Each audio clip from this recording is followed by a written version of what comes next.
making Well, gifts to fund insurance. Well, if you're under the $17,000 per year exclusion and you're using what we call the crummy withdrawal powers, you may You not. better explain that. So I could give my daughter a $17,000 gift. I could set up an irrevocable trust, put $17,000 in, and give my daughter 60 days to withdraw it. If she doesn't withdraw it, then she can't withdraw it, but it's considered to have been a gift made to her for purposes of that annual exclusion. So that's what you commonly do. You commonly put a provision in the life insurance trust that says within 60 days of my contribution of a premium, the following people can withdraw up to $17,000 each pro rata in order to qualify my contributions for the gift tax exclusion, assuming that I already haven't given them that kind of money or assets of that value. The alternative, which Marty points out here and that we definitely need to mention, is the split dollar arrangement, where if I spoke this morning with a client who's putting $500,000 a year into a life insurance trust to pay for a very large policy. I said, what you could do is like a low interest loan, you put the $500,000 a year into the trust, and when you die, your revocable trust or your family partnership or LLC gets repaid everything you put in there, plus a bit of a time value of money adjustment.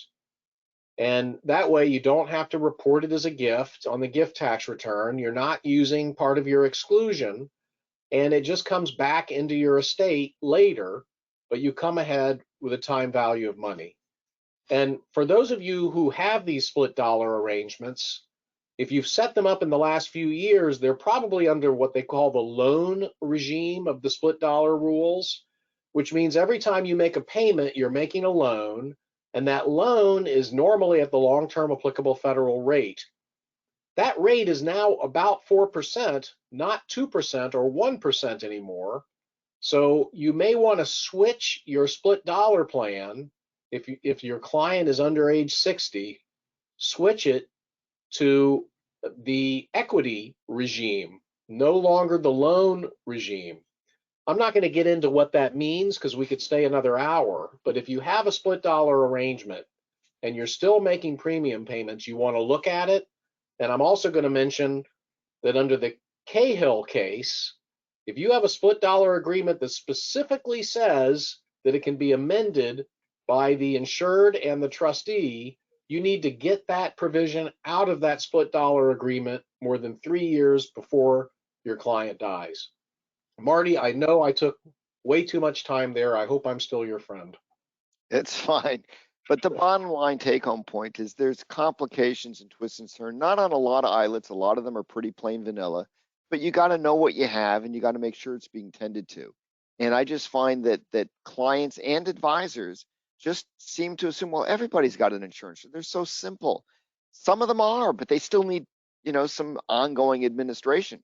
Some of them, if you start getting into complex funding and large premiums like Alan just discussed, they need even more ongoing care and attention. And if you don't give it to them, it's just not going to work. Take home point on all this is don't get loosey-goosey about it. Part of the reason you set up an insurance trust to hold insurance is to protect from creditors and claimants. And if the trustee is ignoring provisions of the trust, whether it's a crummy notice or something else, if the trust itself is not being respected by the people involved, why should the creditor be bound to be bound by it? I just had an email from someone today where the trustee has not made mandatory income distributions for years from a trust. Well, again, if the trustee is not respecting the terms of the trust, it's going to be a problem one way or the other. Just quickly, some other steps. Some people use the Social Security number because it's a grantor trust. I like to have a separate tax ID number. Make sure the insurance company has the right tax ID number. Many of us have pre-funded insurance trusts with more money in case the exemption was going to be reduced or changes in grantor trust rules, which had been talked about in 2020 and 2021. So the traditional historic ILIT insurance trust just had a checking account with $100 in it. You would make a gift of what you needed to pay the premium. The trustee would issue the crummy notice, pay the premium, and that was it. Many ILETs, I won't say most, but many ILETs now have, investment portfolios. You have to pay attention to that and make sure that it works. And the bottom line on the bottom of slide 20, review the plan.